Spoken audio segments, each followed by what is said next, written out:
Yeah. So my only formal education is from culinary school. So I started Okay. out by going to culinary school in Portland.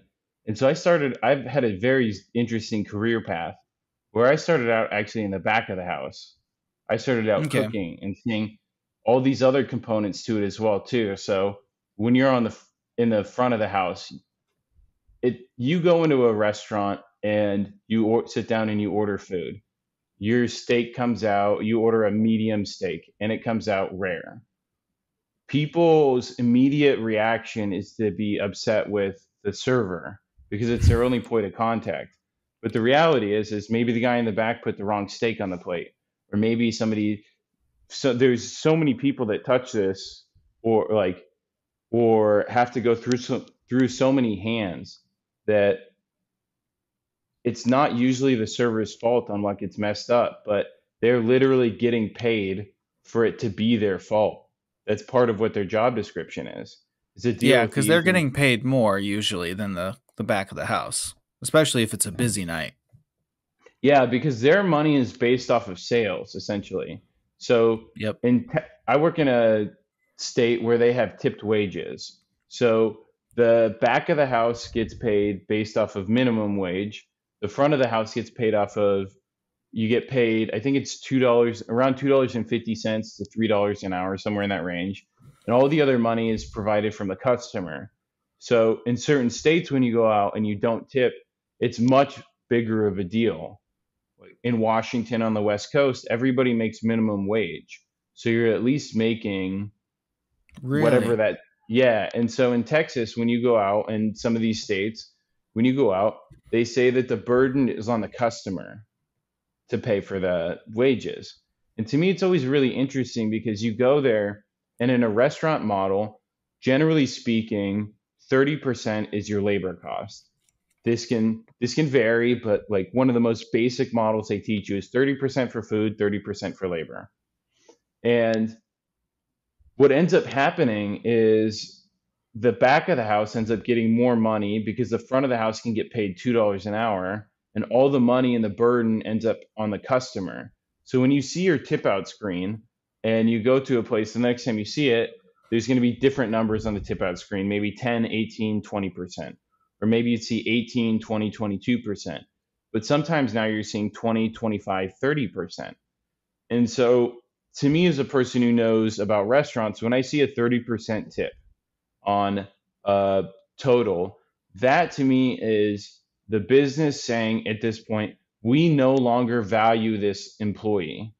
We value this employee only as much as the customer values this employee because we're not willing to pay for them in our model anymore, which is so interesting to me. That's my view of it. And so you're also starting to see that happen in real life, though, is Yeah.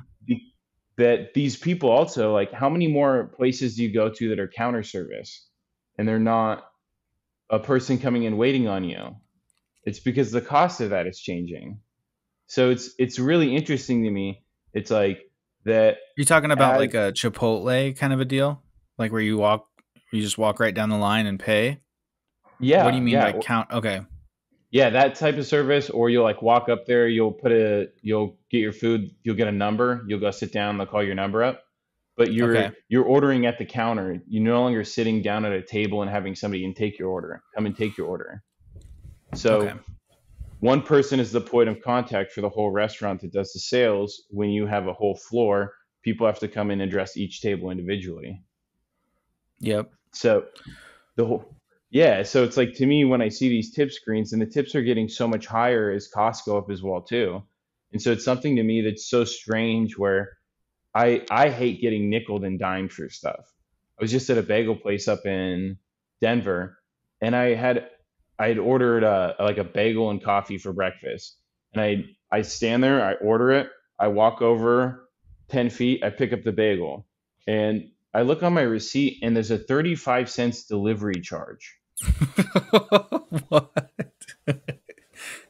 At what point in time did, did anything dictate a 35? Was it like the 35 cents that the person had from the cash register had to deliver it to the end of the counter? Like, Yeah, they probably It's just like the assembly line thing. Like they probably just took your order, right? And then somebody else actually got it. Yeah, so I have no Exactly. idea. Exactly. And so it's like these small fees and everything like that are getting out of control as well too. And so it's like it to me it's so interesting where it's the tip situation as far as that goes and seeing 30%. It's such like a triggering number almost when I see that because it's like this is literally the business saying it's like we do not value these employees. We will only keep them here as long as you guys pay for them.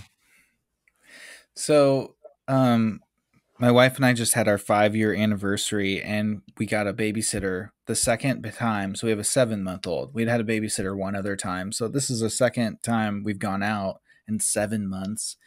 And we went to this really nice place in Omaha, and it was perfect weather. We got to sit outside, Hmm. um, and it was just an amazing food. And it was sort of like we got appetizers, and then we both got 2 entrees, and we split it, and we had dessert. And the bill ended up being pretty high, which we knew going in it would be. But and we loved our waitress. She was funny, Hmm. and she was like, she knew it was our anniversary. It was a great experience. And when it came time to pay at the end, she brought me her portable checkout station where she just handed it to me and I could put my card in right there. And Hmm. I prefer it when I give them my card and they leave and then they just like come back and it's inside of a book and I can sign it when they're gone. But Yeah. I I have to admit, I could tell some stories about how I am one of the worst waiters. I mean, I'm like I served tables and bartended for probably 12 years. So Hmm. I know like what to do, but I'm not a good waiter. I'm just not. Like I'm in Maxwell's the same phenomenal. situation. I could Okay. not agree more. I'm like an encyclopedia about food, and when some people ask me a question, I'm like, they'll be like, how's the fettuccine? I was like, well, the fettuccine eggs come from this farm, and they were worked with. They just like start, and they're just like, and I Yeah. see them, and I'm like, I'm losing them. It's like I don't know where to stop in this, but so I'm just gonna keep telling you about the fettuccine. Really commit to my it. So Yeah, my problem is that I'm more interested in socializing with the other waiters, like visiting with Maxwell in the back. That I forget about my tables and stuff. So, but anyway, she hands me the thing, and I put my card in, and then she just like shows it to me, and I thought maybe it'll print out a receipt and I can still sign it, but no, she like shows me the tip screen, and she's holding hmm. it. So like I Hmm. have to tip. I'm gonna hit the button and she's just standing there and like my wife's watching, she's looking at us, and I was just like, okay, so I had always planned on tipping 20% and I thought that was good. But the only three options that it gave me was 20, 22, and 25. And I was just Hmm. like, I just at an instinct I hit 20, but that was like the worst option. And instantly I felt it almost like put a small damper on our anniversary, even though Alex didn't, my wife, she didn't care, but I felt guilty because I was just like, well, I tipped her the worst option. But I think that our bill was like $200. So, I mean, I tipped her probably 41 or something. And so I was like, I shouldn't have to feel guilty or bad at all, but I don't know. Yeah. Like, and maybe the new norm is now 22, but I didn't know Hmm. that. I thought it was 20. So I don't know. I just ended up feeling guilty about it. I think definitely age plays a factor in how much people tip. I think because as the culture of tipping changes and as any dynamic of something changes, the youth are usually quicker to adapt. And so, for no more reason than that, because back in their time, tipping 8% was very normal. And so, I think that in some of these and that's absolutely not true for everybody. But there will be some patterns, right? Like, there's definitely like this stereotype that like old people don't tip as well, right? Like, you ever go out Yeah. with your grandparents and you're like, you're going to slide an extra 20 under the bill or something like that.